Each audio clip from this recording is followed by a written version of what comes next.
Well, welcome to Henderson, Nevada, and welcome to Cars, Shops, and Collections, CSC, and it is a hot one today. And this is going to be a great episode. We're going to go see a 1966 Dodge Coronet, which is really cool to see, but this one's extra special because it's the police car package, and the guy who owns it, Mr. D'Angelo, was a police officer for 35 years in Pasadena.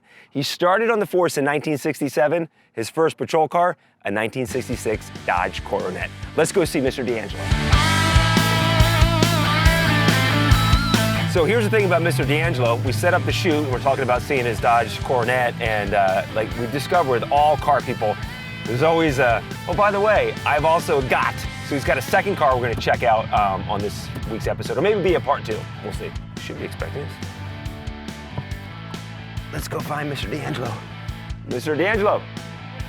Hey. Out front, sounds good. I'm guessing it's in this garage. Oh, I was right. Oh, wait, there's two of them. Oh, there it is. 1966 Dodge Coronet, and there is Mr. D'Angelo himself. Thank you so much for having us. It's so nice to meet you. You too.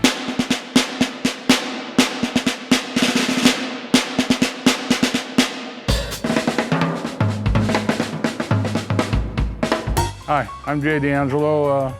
Wanted to show you my 66 actual Dodge Coronet police car. First off, Mr. D'Angelo, thank you so much for 35 years of your service and protecting the city of Pasadena. And 9 here. And 9 here in Las Vegas. 44 years, that's why my back is so messed up. 9, wow. Well, thank you for serving in Las Vegas as well. So I have this right. So 1967, you get out of the police academy, you go to work in Pasadena, and your first patrol car is this, a 1966 Dodge Coronet. Well, I went to the police academy not when I first joined in December '67. This was the car that we used. Okay. It was black and white doors, and I fell in love with it. This next year, 1968, they went to all white cars, and I always longed for the black and white look. So I did my 35 years in Pasadena, retired, came out here, and a couple of years ago, I kept saying, why not? And finally I said, let's just do it, and I did. I found the car that I needed, and I made it into what we used when I first joined. So this was just a regular 66 Dodge Coronet when you bought it? No, this is an actual police car. This is a police car? This car was sold by Dodge to a Dodge dealership in Spokane, Washington, to some unknown law enforcement agency. Okay. That's as far as I've gotten. There's no VIN records exist anymore, so I don't know what agency it was. But it is a true police package, delineated by the VIN, which is a K designation. It came with a 318 poly and only power steering. So when I got it, it had four white doors, and the window frames were white. That's not how we had it. So I had to change the doors to black and the frames. Had to remove the equipment that was on top of it, which was it was originally a Burbank configuration. When the guy who restored it many years ago. And I had the platter made. I had B&M siren make a new siren exactly like they used in 1966. B&M made our sirens back 50 years ago. So this is, you go back, time machine, back to 1966. You're getting pulled over in 66 in Pasadena. This is what's pulling you over. This is an exact replica. And what's interesting, besides all that, well, let's look at this. Yeah, what do you got? Well, here's my jacket. Oh my gosh. This badge is from my collection, which I donated to the police department when I retired. I had number 600 made, but I wore it one day. This is the Ike jacket that we wore back in the 60s and 70s and early 80s with an actual badge. This is my dad's nameplate. He was a police lieutenant in San Gabriel, which was just south of Pasadena. So your father, police officer, father like son, you entered the force. That's awesome.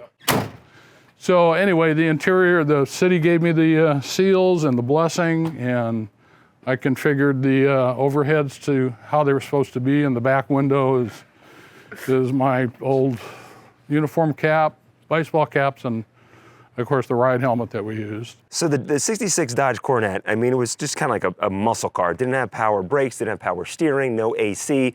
As a police officer, does your vehicle have more bells and whistles? No, this was our AC. We turned the vent windows like this. So you're out patrolling the city of Pasadena, and this was the AC. We didn't even have an outside rear view mirror. I added that so I could get it in and out of the garage without crashing it. So you're writing tickets back in 1966, 67. You're writing them on the hood of this car. I wrote a lot of tickets. In fact, here's my original site book. And this is a treasure chest. My nameplate. Some people call it a rolling museum with ticket book, and I had this laser engraved, the city seal, and the shotgun, the butt of the shotgun, I also had laser engraved just for the heck of it. But let me show you underneath here, and then I'll show you the details inside. When you have the sirens on there, is there extra reinforcement on the roof of the vehicle to hold that on there? There's a panel that's about 10 inches wide that runs to the center, and it's heavy steel, so that the siren controls are actually bolted to the support. Otherwise, the roof would collapse. So it's a 318 poly. This is my disc brake conversion. This stuff is for the siren circuit breakers. The siren draws 60 amps. Okay. The alternator that was on here was only 46 amps. You had to make some adjustments. Yeah, and in a code 3 parade, you're negative. It works fine now. It's got a 2-barrel Stromberg. That's the way they come. They had 4 optional engines: 318, 360, 383, and the 4-bolt version. When you were patrolling Pasadena, did you ever get any high-speed chase? Oh, I had 5 bank robbery pursuits in 2.5 years as a patrol sergeant in the 90s. That's how I got my nickname J-Dog. You're a true hero too. I've read stories about you, how many lives you saved too in your time on the force. So I did a few of those. Yes, you're the hero, my friend. This car came with this electronic siren, which we did not have yet. We didn't have them until 1969 or 70. Okay.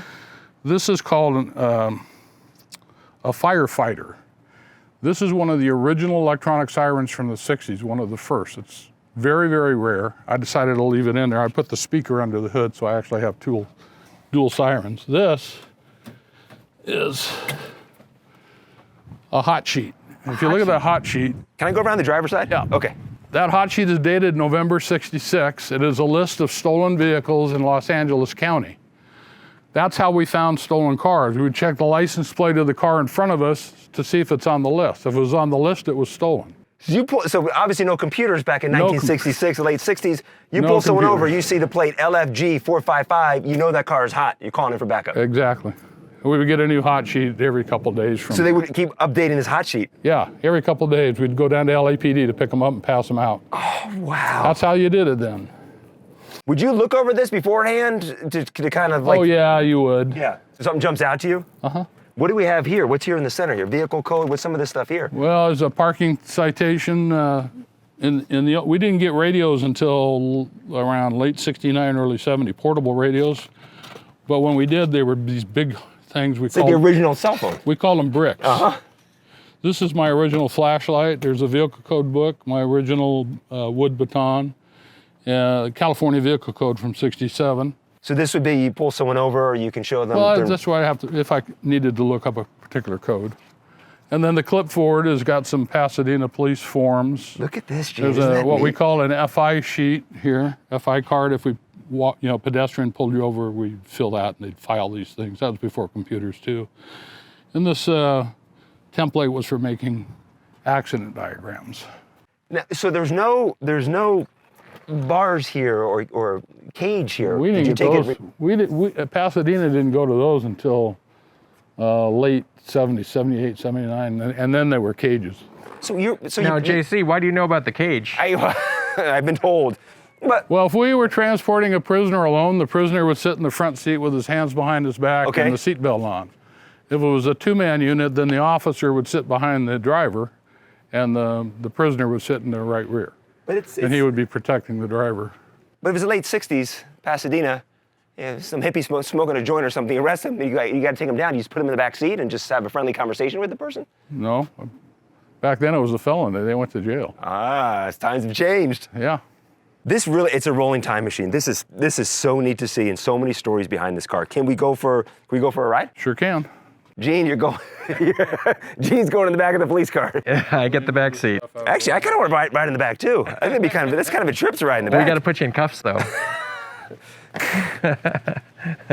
The dog bowl hubcaps too, which you would find on a regular '66 Coronet. And I know cop cars always have kind of that simple hubcap, but that's what you'd find on a '66 Coronet as well. So what did the Pasadena Police Force go to after these were retired?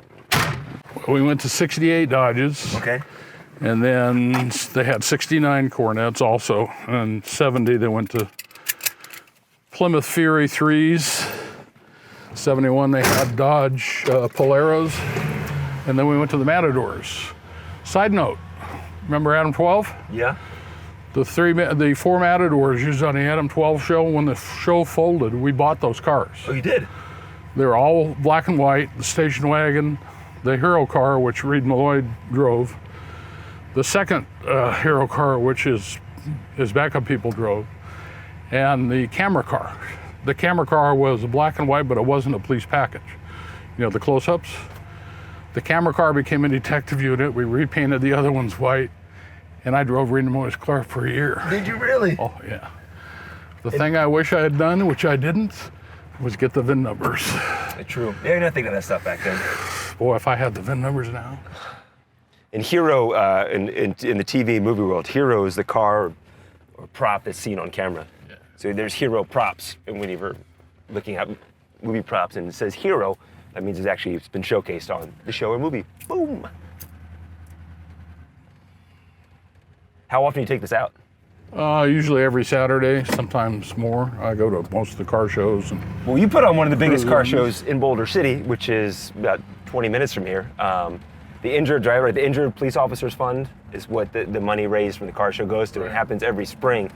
And I was at the last one, huge turnout, lots of cars out there. And you see a lot of police vehicles out there too. Well, I try to get as many old police cars as I can because we do the Code 3 parade. Were you there when we did that? I didn't see the parade, no. We all the police cars, we roll a red light and siren through around the park, in the park, around the park, so the spectators can have some fun, and so can we. Okay, here's some siren.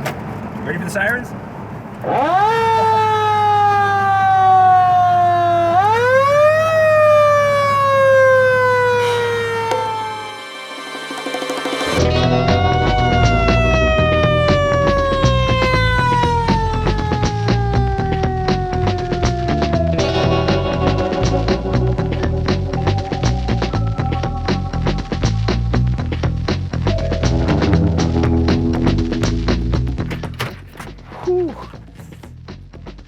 It's going to be one of my favorite ride-alongs, by the way.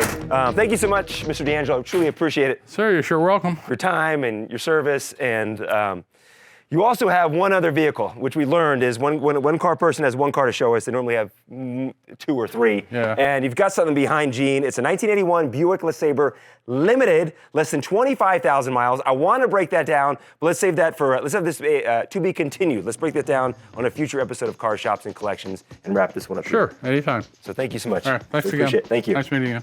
If you want your car, shop, or collection featured on the show, then shoot us an email at carshopsandcollections@gmail.com. That's carshopsandcollections@gmail.com. And thanks for watching, and be sure and subscribe so you don't miss any future episodes of Cars, Shops, and Collections.